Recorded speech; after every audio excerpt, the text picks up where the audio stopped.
Today I'm looking at what I think is an old topic. I've covered this before, and it's trailing stops. But from the number of questions I get, I think that I didn't present it well the first time.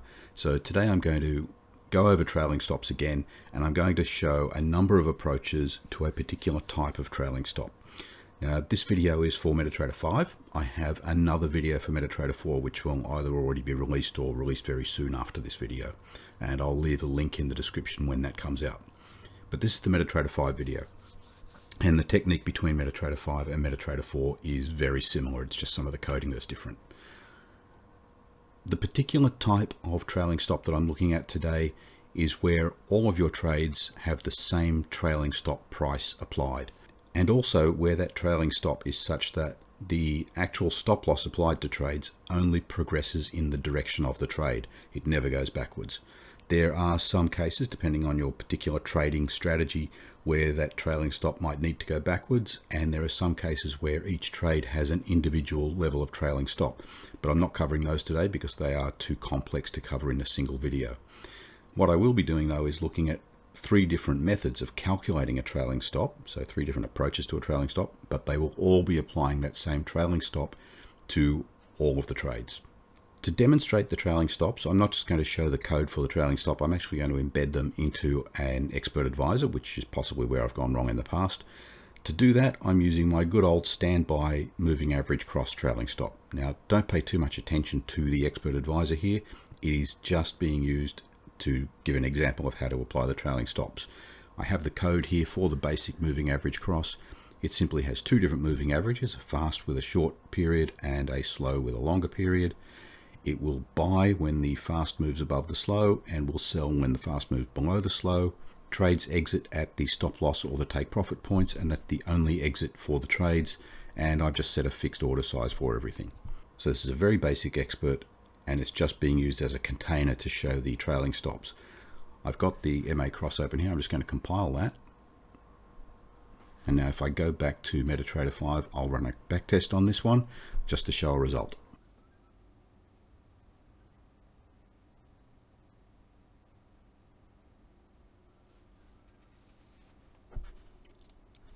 And that's the result for a standard moving average cross with a take profit stop loss over 2 years on Euro USD 1 hour. Small loss there, pretty much a break-even type strategy.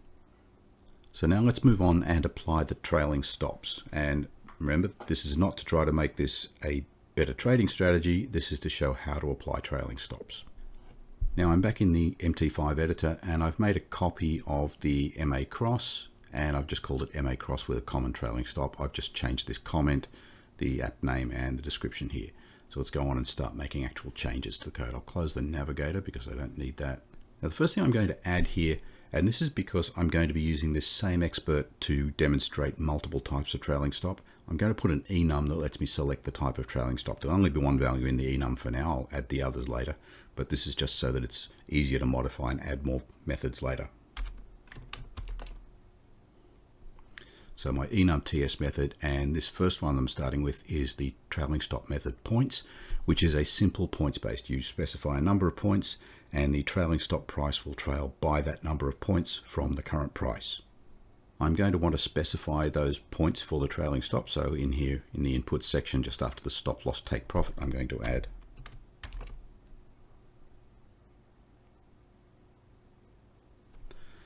So I've got 3 inputs. First there is the method, which I'm defaulting to trailing stop points because that's my first method. The number of points that I'm trailing stop by, so I'm defaulting this to 100 points, and trailing stop in profit, I'm setting that to true. This is the usual way a trailing stop will work, in that the trailing stop will only begin to apply when that trailing stop price is at or better than the opening price for the trade. So it won't apply trailing stops for trades where that trailing stop would cause the trade to lose. But you may want to do something different. That's why I've made this an input, and it can be switched between true and false. So here I've got a couple of global variables that I use to store the stop loss and take profit after I've converted them from points. I'm just going to add another one for the trailing stop. And then in initialization here, where I'm setting the stop loss and take profit, I'm going to add in the trailing stop conversion as well. So that way I have a value that I can just use without worrying about it being points throughout the rest of the code. Now I don't need to worry about anything else until I get to the onTick function for this particular trailing stop. You can see here that I'm already capturing a new bar value with the isNewBar function. And then I just have this one statement, if not new bar, return. The reason I have that statement here, sometimes you will want to perform functions on every tick, and sometimes you only want to perform functions on every bar. So by having this statement here, I can put code above that needs to happen on every tick, and code that only has to happen once per bar, I put below that. Now in the case of a trailing stop based on points alone, I want to process that every tick. So as the price makes a new high, I want to move the trailing stop up, or if it makes a new low and I'm on a short trade, I want to move that trailing stop down. But I want to do that on every tick. If you want to only do this on every new bar, then just move this piece of code down below the if not new bar line. Now I'm using a switch statement because, as I said, I'll be adding more trailing stop methods soon. But right now I only have this one trailing stop method points. And I'm going to call a function then called update trailing stop simple and pass in that trailing stop global variable. I'm choosing to pass this into that function because it will be used with different values later. And for this particular trailing stop, that's the only change I need to make here in the onTick function. So I'll move straight down and write the update trailing stop simple function. I'll just put it after I have the trade open function here. I'll put the trailing stops here after that.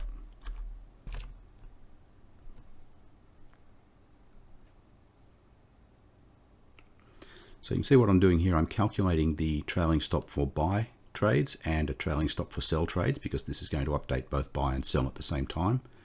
Here's the gap that I passed in, which is a global variable, but because I want to be able to use this function with other values, I haven't used the global variable inside the function. The buy trailing stop price is just the bid price, which is the closing price for a buy trade, minus that trailing stop gap. And the sell trailing stop price is the close price for a sell, which is the ask price, plus the trailing stop gap. And then I'm calling another function, which is just update trailing stop, where I pass in the buy and the sell trailing stop prices. So let's just write that function now.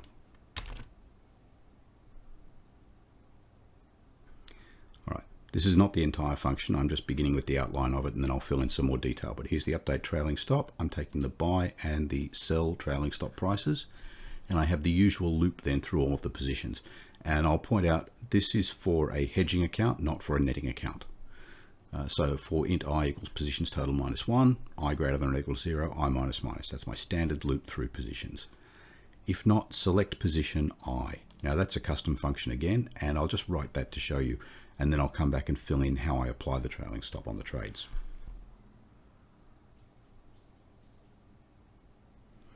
So select position, and the reason I have this is because this particular piece of code I tend to put in all of these loops. So I just have a standard little function here, and this will select positions that are for that index, matching the current chart symbol and the magic number, and it just returns a boolean if the position that we've looped through for index I is not one that we're looking for. So rather than put all of this code in all of these loops, and I tend to have a lot of these loops, I just use this one function, or position info.select by index, passing in the index, that's there. And if for some reason that fails, then I return false, and that can fail if there has been a very recent close of a trade. And if that is successful, then I simply return a boolean, which is if positioninfo.symbol matches the chart symbol and positioninfo.magic matches the input magic number. So if I get to this point in the code after this line, then I know that I have a position that belongs to this expert advisor. And here I can write the code to actually apply that trailing stop.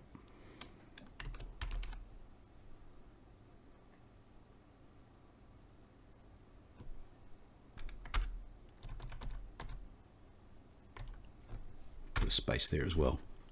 So if the position info.position type is a position type buy, because I have to apply a different trailing stop if it's a buy or a sell, then if position info.stop loss is equal to 0, or the buy trailing stop price that was passed in here is greater than the current position info.stop loss. So if the trailing stop price is higher than the current stop loss for the trade, or if the trade has no current stop loss, being equal to 0.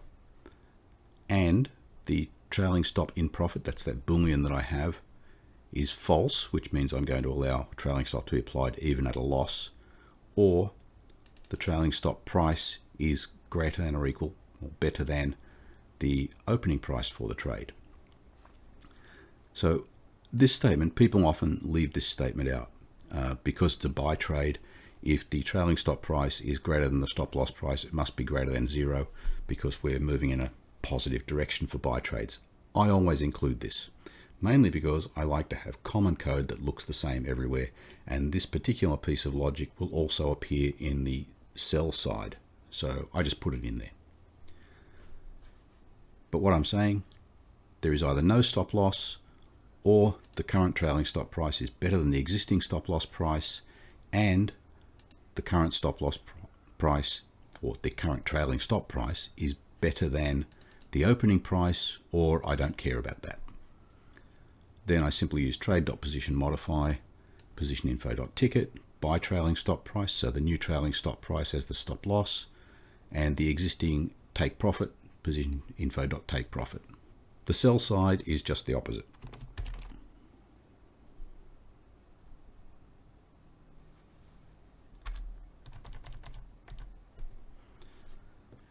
So here I have that same piece of code, position info stop loss is equal to 0, but now there's sell trailing stop price is less than the stop loss because we're moving in a downward direction, and I either don't care if it's in profit or, and that should be a less than, missed that one, or the sell trailing stop price is less than or equal to the current price open.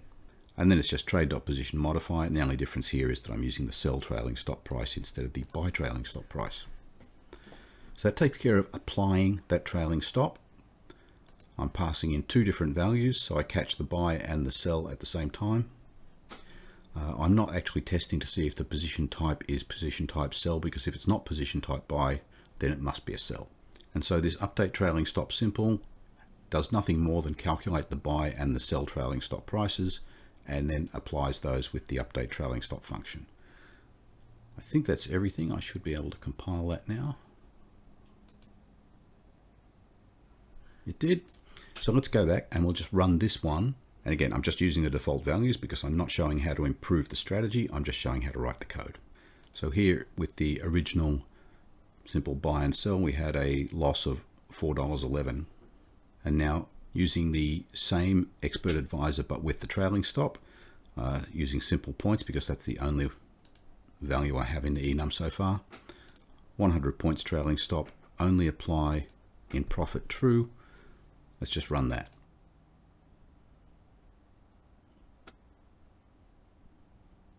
And now we have a different result, minus $75. Remember, this is not about improving the strategy. With a trailing stop, you get the benefit that you might save some of the losing trades, but you also might make less on some of the winning trades. So that's why it's gone backwards. Just to show another difference, that's $75 there. I'll change this so that I will apply the trailing stop even if the trailing stop is at a loss point.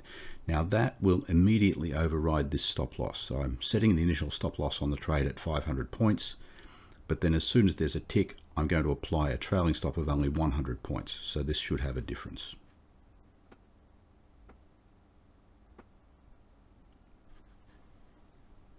And it's actually been a good difference. I've gone from minus 75 to minus 29 there.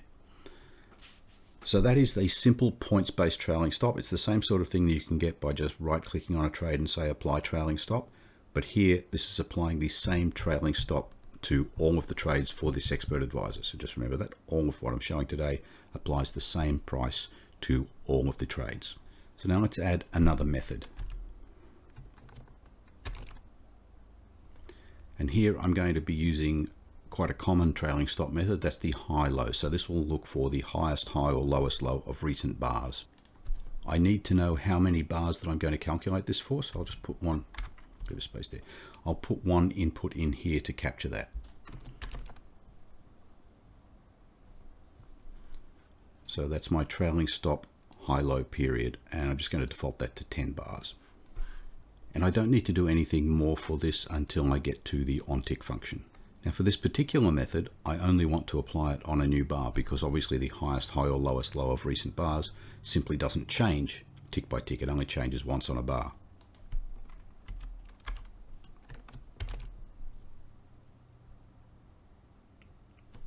I'm still using a case statement because I have more methods to come. But in this case, TS method high-low, update trailing stop high-low, a new function, and here I'm passing in that high-low period. So let's go and write that trailing stop high-low. So I've got update trailing stop simple already, and I've got the general purpose update trailing stop that will apply these prices. I'm going to reuse this function again.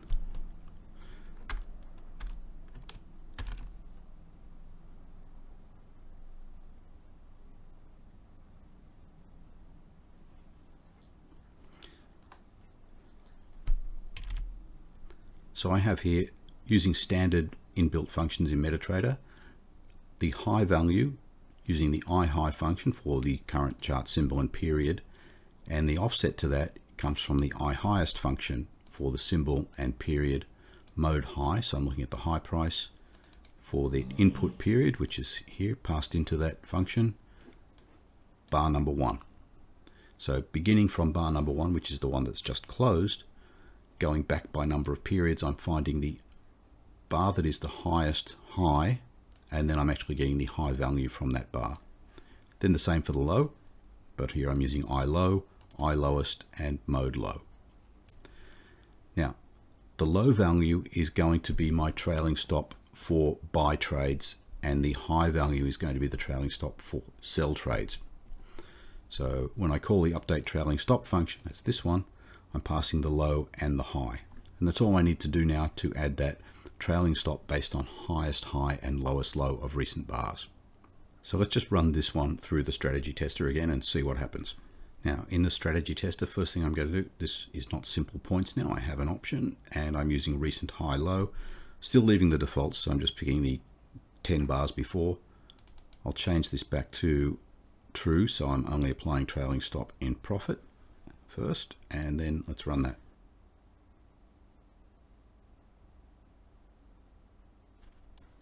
A different result again. This is a loss of $58.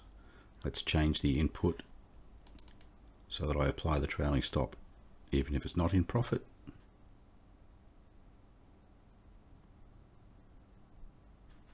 And another different result. This time it's actually a profit. So you can see we're actually having an effect by making these changes. And so that was the high-low method. Now I want to show one more, and this is the last one for this particular tutorial. And I want to show a trailing stop method based on a calculation. This is a little bit more complex because of the calculation. So first I need to add an enum. And this trailing stop method is going to be based on a multiple of the ATR. So the ATR will keep changing on each bar, but I want to apply the trailing stop at every tick. So once I've got a value of that ATR multiple, which only changes once per bar, for every tick as the price goes up or down, I want to apply that distance to the trailing stop. I need some inputs for the ATR multiple. And there are two inputs for this. First is the ATR period that's going to be used for the actual ATR. So I'm just defaulting to a 10 period. And then the multiple, I'm going to take 3 times the ATR as my trailing stop. Now, since the ATR is actually an indicator, I'm going to also add another handle for the ATR and buffers for the ATR values. And then in the onInit function, I set up the handles to the fast moving average and slower moving average. I'm going to do the same thing for the ATR, but I only want to do this if you've selected ATR as the method. So there's going to be a condition statement around this.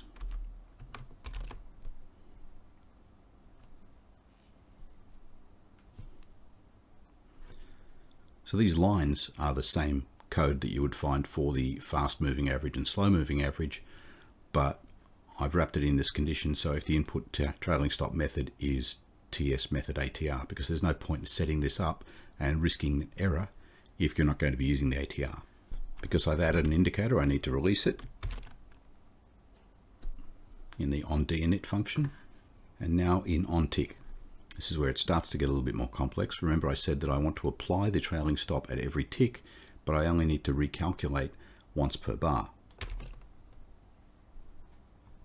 So I'm adding the case TS method ATR here in the onTick trailing stop, and here I'm calling a function called update trailing stop ATR, but passing in that argument of new bar. So I've already calculated new bar, I pass that in here. And that will allow this function to know when it needs to calculate a new ATR value. And because I'm applying it on tick and this function is taking care of its own processing of new bar, I don't need to worry about putting another case statement down here. I'm still going to leave this as a switch statement because you might have more methods to add to this, but I don't need to put anything here in the new bar function because this will apply a trailing stop at every tick and just recalculate it on the new bar. So what I need to do now is just write this update trailing stop ATR function.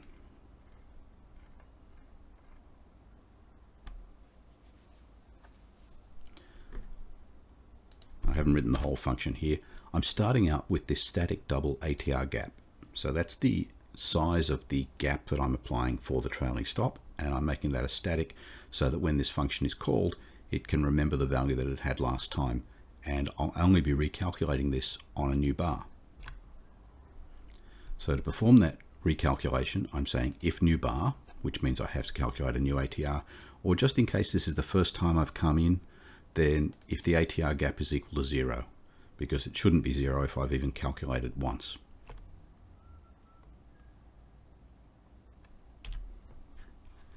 So if the conditions are set for me to recalculate the ATR, I'm just using the copy buffer, handle ATR, beginning with 0 and for 2, because I just want 0 and 1. I actually just want 1, but I usually, when I run the copy buffer, I generally begin with 0. Into buffer ATR. If the result of that is less than 2, so if I didn't get enough values back, then I can't get my ATR from position number 1. So I just set the gap to 0, which will force it to attempt to recalculate next time I come in here, and return. If I get to this point, then I actually have a value in buffer ATR 1. So the ATR gap is that ATR value from bar number 1 multiplied by the trailing stop multiple. And now I'll just have one more condition here just to catch things in case something's gone horribly wrong that I wasn't expecting.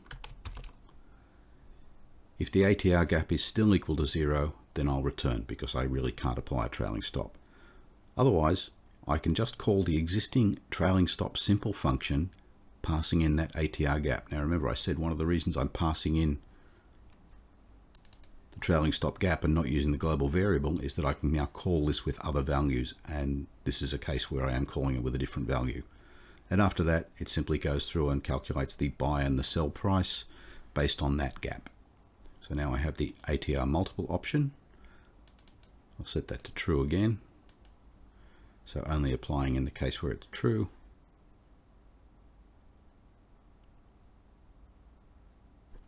The back test, minus $18, so a different result again. We can see that it's doing different things. The reason I'm looking at these is not to show that I'm making more or less profit, but just to show that this number is changing because we're getting different results. And last test by setting the apply in profit to false. Let's see what that does.